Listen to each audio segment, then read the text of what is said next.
चतुर्थ भाव में यदि सूर्य की स्थिति होती है तो चमत्कार चिंतामणिकार ने बताया है कि जातक को शोभायुक्त अधिकार प्राप्त होते हैं, भाई बंधुओं से उसका विवाद कलह या विग्रह रहता है, वह जन्म स्थान से दूर निवास करता है, युद्ध में शत्रुओं के द्वारा इसका मान भंग भी होता है और इस कारण इसका चित्त स्थिर या शांत नहीं रह पाता, उसके चित्त में घबराहट जैसी बनी रहती है। महर्षि भृगु के अनुसार यदि चतुर्थ भाव में सूर्य होता है तो उस मनुष्य को किसी न किसी अंग में हीनता या विकलता का अनुभव होता है, वह अभिमानी अहंकारी घमंडी होता है, आम लोगों से प्राय उसका विवाद बना रहता है, शरीर में उष्णता रहती है, मन में पीड़ा रहती है। लेकिन 22वें वर्ष से इसके सारे कार्य ठीक होने लगते हैं, क्योंकि 22 वर्ष सूर्य का वर्ष है। यह प्रतिष्ठित होता है, 22 वर्ष के बाद उच्च अधिकार प्राप्त करता है, लेकिन धन धान के कोष संग्रह में इसकी कमी रहती है। परंतु यदि चतुर्थेश बलवान हो, अपनी राशि का हो, उच्च राशि का हो, मूल त्रिकोण का हो और केंद्रीय त्रिकोण में बैठता है तो जातक को गृह, वाहन और सुख अधिकार की प्राप्ति अच्छी होती है।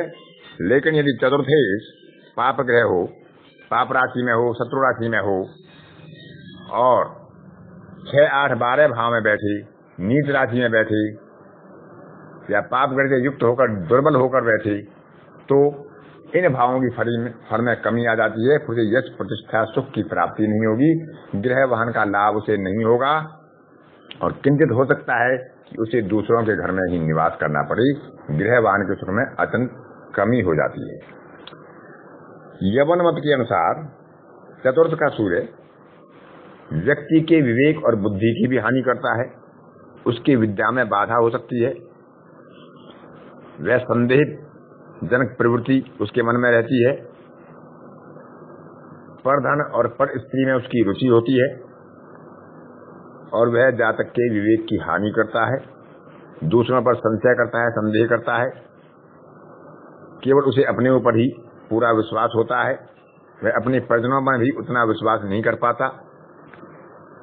फिर भी आयु के अंतिम भाग में या मध्य भाग के बाद उसे यश, प्रतिष्ठा की प्राप्ति होती है और पिता को वह सुख देने में सक्षम होता है, परित्याग के लिए शुभ रहता है। लेकिन सूर्य जिस स्थान में होता है तो क्योंकि यह अग्निकारक ग्रह है, उसके फल में कहीं ना कहीं कुछ ना कुछ तो कमी लाता है। क्योंकि सूर्य यदि चौथे स्थान में होगा तो चौथा स्थान माता का है, तो माता या पिता को किसी न किसी को कुछ ना कुछ बचपन में कष्ट हो सकता है, स्वयं को भी कष्टदायक हो सकता है। किंतु 28 से 50 वर्ष तक इसकी स्थिति अच्छी बताई गई है कि 28 से 50 वर्ष उसके लिए भाग्योदय कारक और अच्छे होते हैं।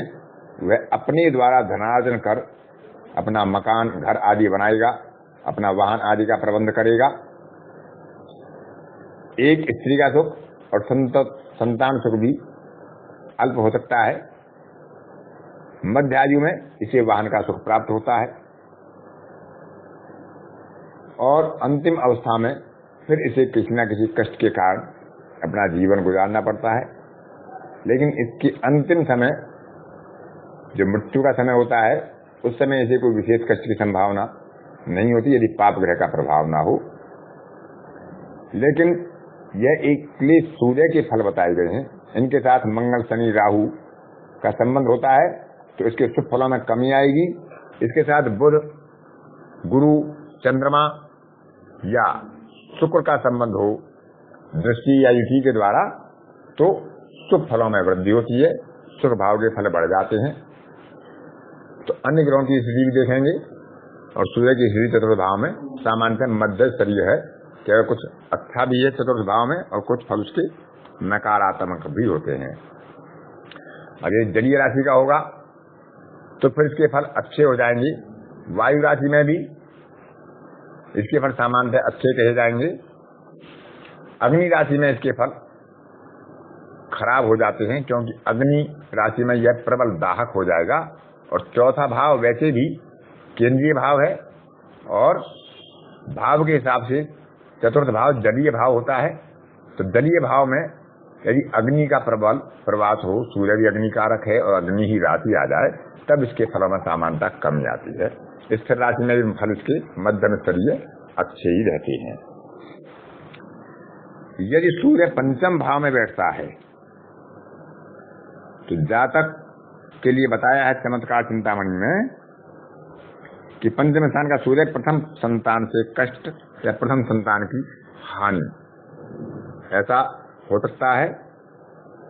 दूसरों को ठगने में इसे आनंद आता है।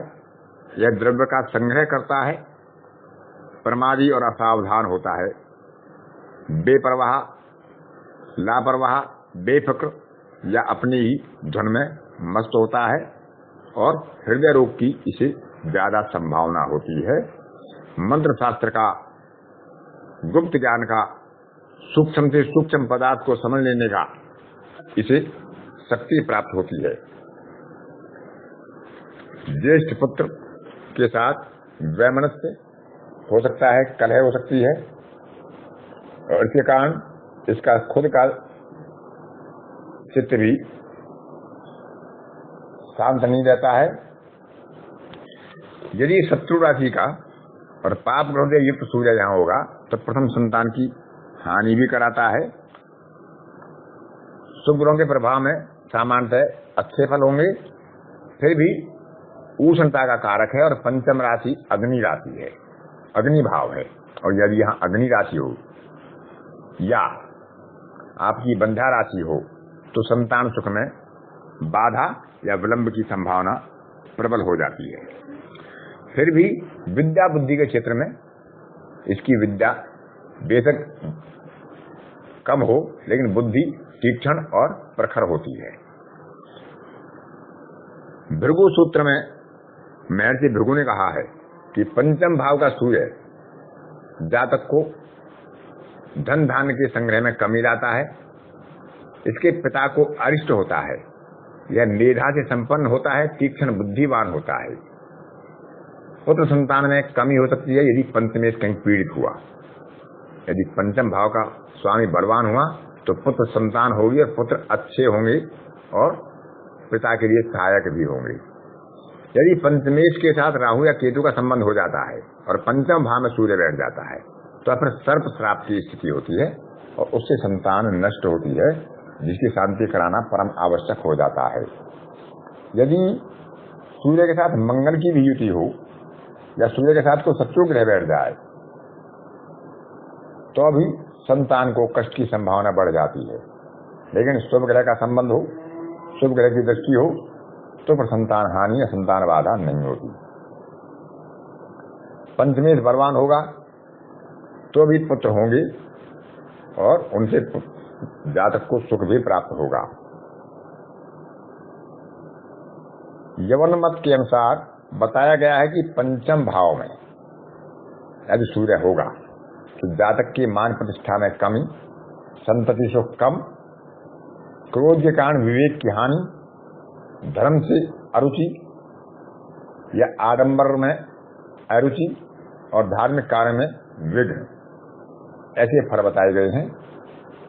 और संतान सुख में बाधा होती है यदि यह जल राशि में या अपने जलीय ग्रह के साथ ना हो और पंचमेश बलवान ना हो।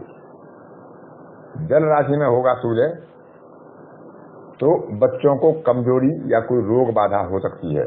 चंद्रमा, गुरु और शुक्र यदि साथ में ना हो या उन पर उनकी दृष्टि सूर्य पर ना हो तो बच्चों की आयु भी क्षीण हो सकती है, और यह चाहे अनचाहे इसके व्यय भी अधिक होते हैं।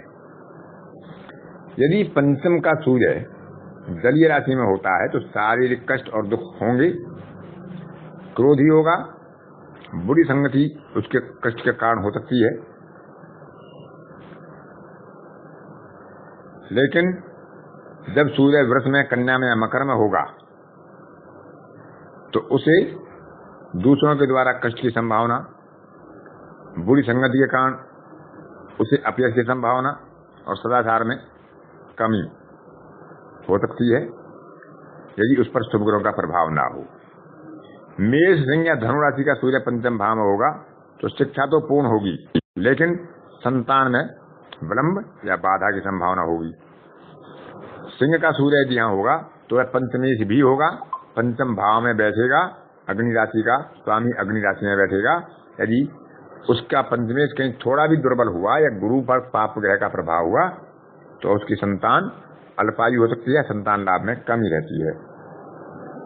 फिर भी यदि संतान जीवित रहती है तो माता पिता के लिए उतनी लाभकारी नहीं रह पाती है। संतान का भाग्योदय माता पिता के बाद ही हो पाता है। शिक्षा थोड़ी होने पर भी जातक व्यवहार कुशल होता है, बुद्धिमान होता है। धनु का सूर्य शिक्षा के लिए अच्छा है। यदि पंचम भाव में सूर्य वृष, कन्या, मकर, कर्क, वृश्चिक, मीन अथवा सम राशि का हो, स्त्री राशि का हो तो मनुष्य स्वार्थी, कृपण और दूसरों के सुख दुख की परवाह न करने वाला होता है, लेकिन उसका कार्य व्यवसाय अच्छा रहता है, संतान सुख उसे अच्छा होता है और उसके पास स्थिर संपत्ति या अचल संपत्ति होती है। मिथुन, तुला या कुंभ राशि में यदि सूर्य हो और वह पंचम राशि में हो, पंचम भाव में, तो वह विद्या संबंधी व्यवसाय का स्वामी, लेखक, प्रकाशक और इस तरह के व्यवसाय में उसकी रुचि होती है। वह बुद्धिजीवी होता है और बौद्धिक क्षमता उसकी अच्छी होती है और बौद्धिक कार्यों में वह सफल भी होता है। लेकिन इसमें द्विभार्या योग की भी संभावना कुछ ज्योतिषकार बताते हैं। उसकी आधिकारिक प्रवृत्ति होती है, लेकिन यदि यहाँ पर पाप प्रभाव हुआ तो पितृ श्राप, सर्प श्राप, माता श्राप या इस तरह के किसी न किसी श्राप के कारण संतान बाधा की संभावनाएं बनती हैं। परंतु यदि पंचम भाव पर शुभ ग्रहों का प्रभाव हो, पंचमेश बलवान हो तो उसे संतान सुख भी अच्छा होगा। गुरु यदि अच्छी स्थिति में है तो संतान उच्चाधिकार प्राप्त करने वाली होगी, पिता की सहयोगी होगी। लेकिन ये पाप प्रभाव हुआ तो पंचम के सुख में कमी की संभावना हो जाती है। अब यदि छठे भाव में सूर्य बैठता है तो यह एक उपचय भाव है और उपचय भाव में सूर्य की स्थिति गोचर में भी और जन्म पत्री में भी अच्छी बताई गई है। तो इसके बारे में चमत्कार चिंतामणि ने बताया है कि जिनके छठे भाव में सूर्य होता है वह शत्रु विनाशक होते हैं। राजदंड देने के निमित्त से और अपने मित्रों को विपत्ति से छुटकारा दिलाने की खातिर अपने धन का खर्च करते हैं। वह स्वयं मित्र ही होंगे फिर भी इनके धन का खर्च राजदंड के कारण या मित्रों की मदद करने के लिए होता है, जिसके कारण इनका अपना कोष संग्रह कमजोर हो जाता है और इन्हें निर्धनता भी झेलनी पड़ सकती है। चौपायों से इन्हें हानि होती है, किसी चोर के द्वारा इसे कष्ट होता है। लेकिन ये स्थिति तभी होती है जब किसी पाप ग्रह में छठे भाव में सूर्य बैठे हुए की दशा आती है, विशेषकर शनि, राहु या केतु में जब इसकी दशा या अंतर्दशा होती है तब ऐसी स्थिति होती है। फिर भी छठे भाव का सूर्य कम से कम इतना अच्छा फल तो देगा कि वह उसे शत्रु विनाशक, योग्यता प्रतियोगिता में विजेता और अपने आधार पर भी किसी अपने साम्राज्य को खड़ा कर देने तक की क्षमता उसे प्रदान करता है। भले उसकी स्थिति कितनी भी कमजोर हो, वह किसी भी काम को जब अपने हाथ में लेगा तो उसे सफलता तक पहुंचाने में उसे सफलता प्राप्त होती है। महर्षि भृगु के अनुसार छठवें भाव में भी सूर्य होता है तो भाई बंधुओं के सुख में कमी लाता है, शत्रुओं से इसे टक्कर लेनी होती है और शत्रुओं का विनाश भी करता है। धन धान का सुख इसे मिलता है। 20वें वर्ष में इसे नेत्रों में कष्ट की संभावना रहती है। यदि इस भाव में बैठे हुए सूर्य के साथ कोई शुभ ग्रह युति करेगा या शुभ ग्रह की इस पर दृष्टि होगी तो उसके नेत्र ठीक रहेंगे और इसे जंगल में चौपायों से या कीटों से भय नहीं होगा। वह मंत्र शास्त्र को जानने वाला होता है, कीर्ति प्राप्त करने वाला होगा इसे किसी की मृत्यु से शोक होता है और कोई रोग भी इसे हो सकता है। इसे किसी न किसी अपने परिजन का, स्वजन का मृत्यु का शोक झेलना पड़ता है। इसकी देह में, शरीर में गर्मी या उष्णता रहती है। लेकिन कोई शुभ ग्रह सूर्य के साथ भी हो और षष्ठेर के साथ भी किसी शुभ ग्रह की युति या दृष्टि हो तो फिर इसका शरीर निरोग रहता है। भाई बंधु और शत्रु दोनों ही संख्या में अच्छे रहते हैं। भाई बंधुओं का सुख भी होता है, लेकिन शत्रु भी जीवन में आते हैं। फिर भी छठे भाव का सूर्य शत्रु विनाशक और शत्रुओं को नष्ट करने वाला होता है। लेकिन इसमें पिता को कष्ट की संभावना होती है, क्योंकि सूर्य पिता का कारक है और उसका छठे भाव में बैठना पिता के लिए चिंता का कारण होता है। यवन मत के अनुसार छठे भाव का सूर्य जातक को धनवान, सुंदर, स्वस्थ, शत्रुओं पर विजय प्राप्त करने वाला और मामा का सुख प्रदान करने वाला होता है। लेकिन जातक के स्वयं के स्वास्थ्य में कहीं न कहीं कमी रहती है। यदि इस पर पाप प्रभाव हुआ तो उसे कोई दीर्घकालीन या लंबे समय तक चलने वाला रोग हो सकता है। स्थिर राशि का सूर्य गले जैसा रोग, डिप्थीरिया आदि, अस्थमा आदि का रोग, श्वास नली संबंधी रोग दे सकता है। यदि यह सूर्य पंचमेश होकर छठे भाव में बैठता है तो प्रेजेंटेशन अर्थात प्रस्तुतिकरण की प्रबल क्षमता उसमें होती है। यदि पाप ग्रह का प्रभाव हुआ तो वह मिथ्यावादी, मिथ्याभाषी हो सकता है और अपनी बात को छल कपट करने में प्रयोग करेगा और लोग उसकी बातों का, उसके झूठ का भी सच की तरह विश्वास कर उसके धोखे में आ जाते हैं। चर राशियों में 1, 4, 7 और 10 मेष, कर्क, तुला और मकर में यदि सूर्य छठे भाव में बैठता है तो उसे यकृत संबंधी कष्ट हो सकते हैं। उसके उत्साह में कमी हो सकती है। फेफड़ों में या सीने में कष्ट हो सकता है। उदर संबंधी रोग हो सकते हैं। संधिवात या कोई बड़ा व्रण उनके लिए घातक हो सकता है। यदि पुरुष राशि का सूर्य छठे भाव में होगा तो जातक कामुक, अभिमानी, टुनक मिजाज, क्रोधी, भोजन का लोभी और बाल्यावस्था में किसी कष्ट से और अंतिम अवस्था में किसी प्रमेह आदि रोग से ग्रस्त होता है। मातुल पक्ष को यानी मामा के पक्ष की भी कष्ट की संभावना रहती है। माँ की छोटी बहन यानी जो छोटी मौसी होती है उसको वैधव दोष हो सकता है यदि यहाँ पर पुरुष राशि के सूर्य पर कोई पाप प्रभाव हुआ, अथवा वह पुत्रहीन रह सकती है, क्योंकि छठवां भाव चौथे से तीसरा भाव है, छोटे मामा और छोटी मौसी का है। लेकिन यदि सूर्य यहाँ स्त्री राशि का हो, सम राशि का हो, तो वह शत्रुनाशक होगा, साहसी उत्साही भी होगा, लेकिन मुंहतोड़ जवाब नहीं देगा और मधुर बोलेगा और अपना काम शत्रु से भी निकाल लेने में सक्षम होगा। स्त्री राशि के सूर्य में यहाँ शुभ फल अधिक होते हैं और विषम राशि के सूर्य में शुभ फलों में कुछ कमी रहती है। यदि वहाँ पाप प्रभाव पड़ता है तो ज्यादा कमी हो जाती है। शुभ ग्रह का यहाँ होना सौम्य राशि में, सम राशि में यहाँ होना मामा के लिए, मौसी के लिए, स्वयं के लिए भी अच्छा है, माता के लिए भी अच्छा है।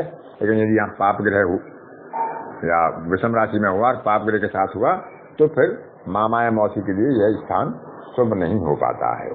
इस प्रकार यह छठे भाव का फल है और भाव के फल के साथ में ये सूर्य का देख रहे हैं कि सूर्य का छठे भाव में क्या फल होगा, तो हमें भावेश की स्थिति भी देखनी होती है। यदि भावेश बलवान होगा, उच्च का होगा तो शुभ फल बढ़ जाएंगे। यदि भावेश निर्बल या कमजोर हुआ तो शुभ फल कम हो जाएंगे और अशुभ फल बढ़ जाएंगे। इस प्रकार इस कक्षा में चौथे भाव से और छठे भाव का सूर्य का आपको सामान्य फल बताया गया।